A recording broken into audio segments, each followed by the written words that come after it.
Alexandra, frage die Karten, zeigen mir einen Weg. Hallo zusammen, ihr Lieben. Ich habe mir gedacht, wir befragen heute wieder mal das Schicksal. Was möchte das Schicksal uns mitteilen? Welcher Bereich zeigt sich fürs Kollektiv? Wir haben den Joker, das ist schon mal gut, und wir haben die Lupe.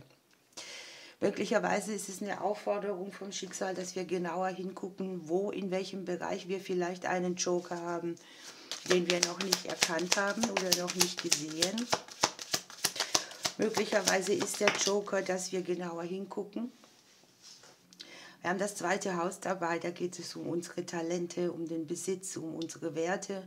Es ist ein Haus des Elementes Erde, sind auch verbunden die Sternzeichen Stier, Steinbock und Jungfrau.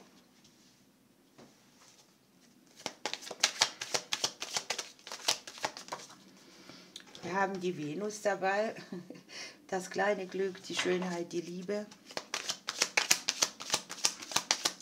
Möglicherweise dürfen wir da auch mal genauer hingucken, wo wir das kleine Glück denn übersehen. Und wir haben den Umbruch, das hatten wir doch schon mal, als ich diese Legung gemacht habe. Guckt mal. Unterm Deck haben wir noch Jupiter mit dem größeren Glück in irgendeinem Bereich. Wir haben das kleine und das große Glück dabei. Welch Glück. So, gucken wir ein bisschen näher, welche Bereiche zeigen sich.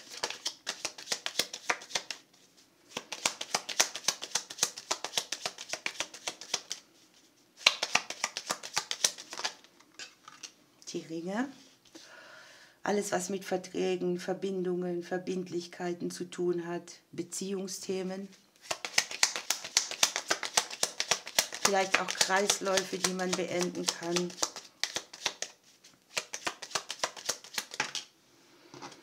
Ja, hier kommt etwas in Fahrt. Es gibt Austauschgespräche. Möglicherweise bietet sich auch etwas Gutes an, dass man über ein Gespräch erfährt. Der Anker hat sich umgedreht. Es kann um Berufsthemen gehen. Es kann um Sachen gehen, die wir sehr stark im Kopf bearbeiten wollten. Es kann um ein Ankommen auch gehen, irgendwo in einer beruflichen Situation oder in einem partnerschaftlichen Bereich. Ein neuer Arbeitsvertrag, ein Beziehungskonstrukt, das sich stabilisiert.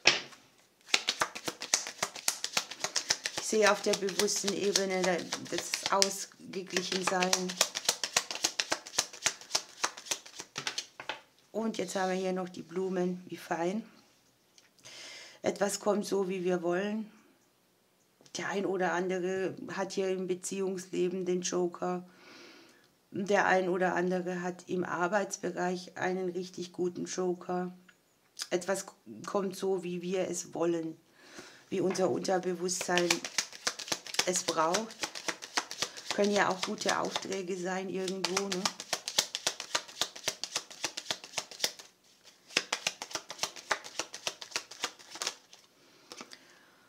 Die Sterne, wir knüpfen an etwas an, was sich in der Vergangenheit schon ganz gut gezeigt hat.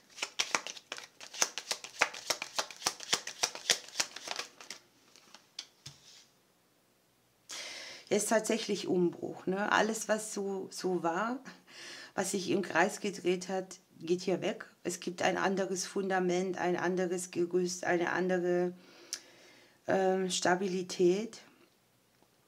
Da ist sehr viel Auflösung von Dingen, die wir längere Zeit nicht ins Aufblühen gebracht haben oder wo sich für längere Zeit auch kein Glück gezeigt hat.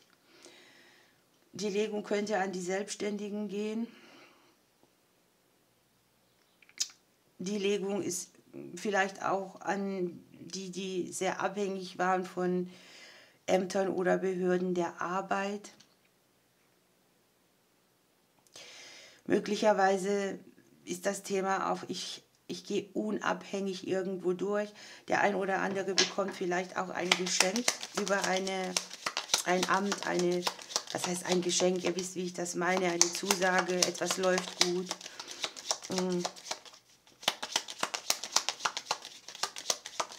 Unabhängigkeit ist hier auch ein Schlagwort.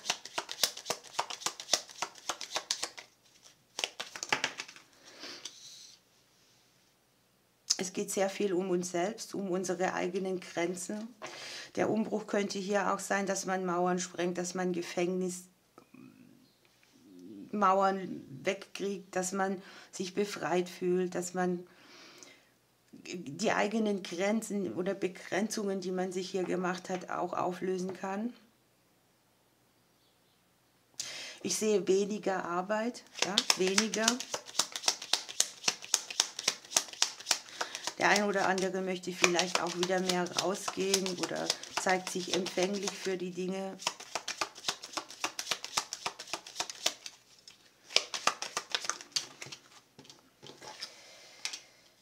Hier kommt die Veränderung, die im Prinzip Erleichterung mitbringt. Möglicherweise befürchtet man aber auch noch, dass die Veränderung nicht das gewünschte Konstrukt mitbringt. Ja, und jetzt haben wir hier noch den Klee. Hier ist etwas, da setzt man sich durch, da pickt man das Glück auf. Man hat mehrere Bereiche. Wir haben hier für viele sogar neue Partner oder für Singles würdest du hier im Umfeld jemanden finden oder über den beruflichen Bereich. Kurze Zeiträume. Der Klee, Venus, ne, das kleine Glück. Ich habe so dieses Ding, dass sich ein Knoten löst, dass etwas, was anstrengend war oder wo man sich sehr, sehr viel mit beschäftigt hat, auch in den Gedanken, dass das leichter wird. Wir können unsere eigenen Grenzen sprengen. Wir können auch durch genaues Hingucken hier tatsächlich etwas sehen, was wir vielleicht vorher übersehen haben. Das ist richtig schön.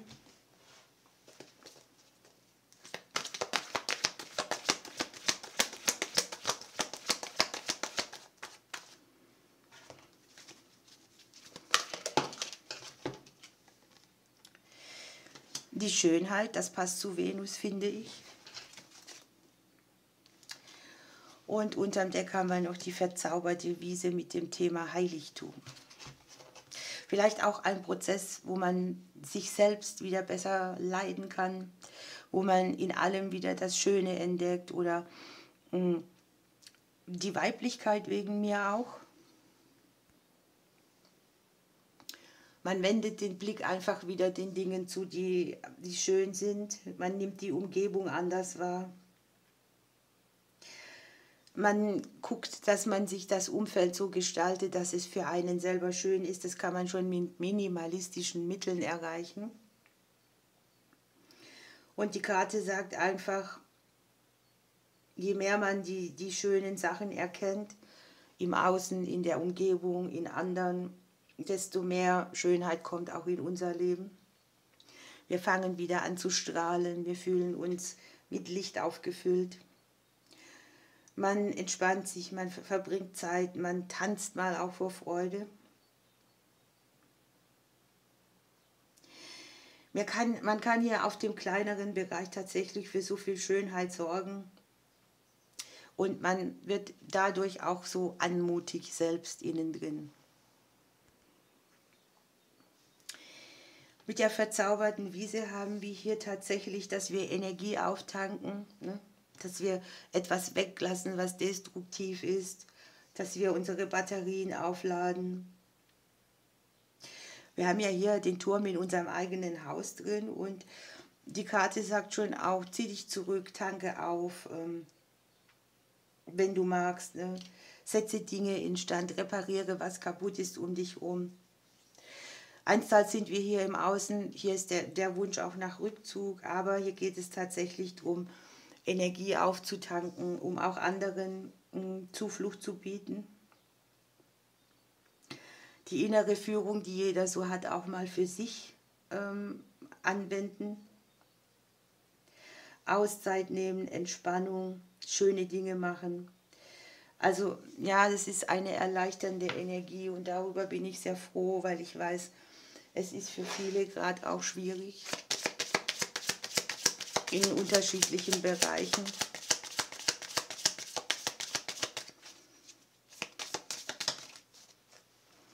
Wir haben die Fruchtbarkeit, also irgendetwas ist so,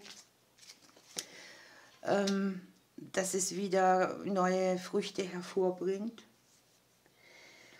Und das Prinzip Hoffnung, nährt einfach das Prinzip Hoffnung, dass irgendetwas wieder ganz in neuem Glanz erstrahlen kann. Gerade in Umbruchszeiten ist die Hoffnung ganz wichtig. Wir haben von den Elementen her Wasser und Luft, also verbunden auch stark mit den Gefühlen und mit dem Intellekt. Auch da darf sich etwas ausbalancieren. Und wir haben die Sternzeichen natürlich, Zwillinge, Waage, Wassermann und Fische, Krebs und Skorpion mit an Bord.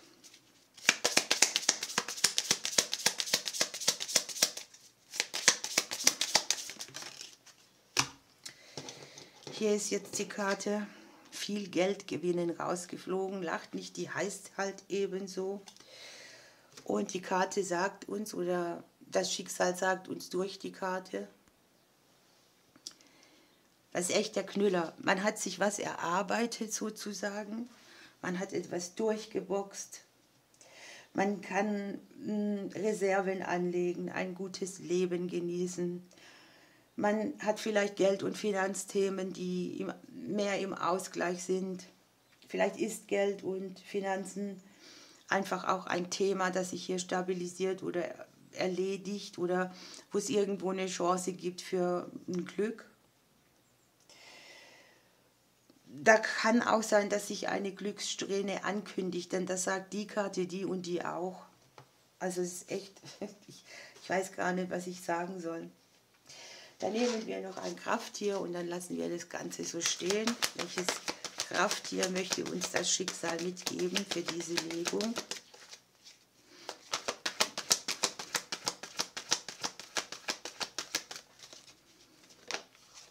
Wir haben die Heuschrecke. Unterm Deck haben wir den Marder und den Wiesel. Das ist das, was ich hier meinte. Hier platzt ein Knoten. Hier löst sich eine Verstrickung. Man löst Fesseln aus der Vergangenheit. Man kann etwas weglassen, was einen stark eingeschränkt hat. Mit der Heuschrecke und der Farbe Grün haben wir sowieso die Regeneration, die Genesung und die Erneuerung. Und die Karte sagt auch wieder, öffne dich der Schönheit. Ja, das ist hier zweimal vorhanden.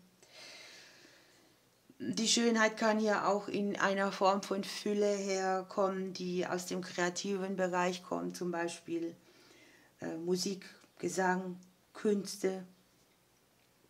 Man kann aus den Vollen schöpfen. Man kann außerdem große Sprünge machen.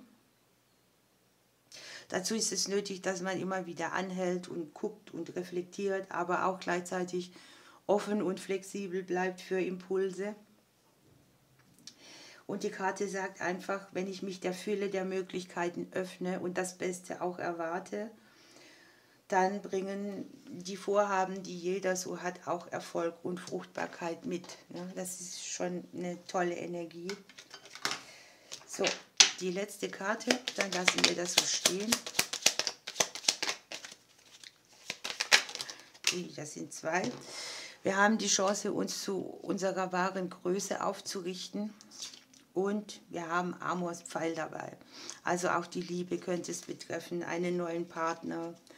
Wir haben ja in der Mitte das Beziehungskonstrukt oder auch das Gefühl, in einer Partnerschaft wieder anzukommen. Ihr Lieben, ich wünsche euch eine schöne Zeit. Ich drücke euch bis bald.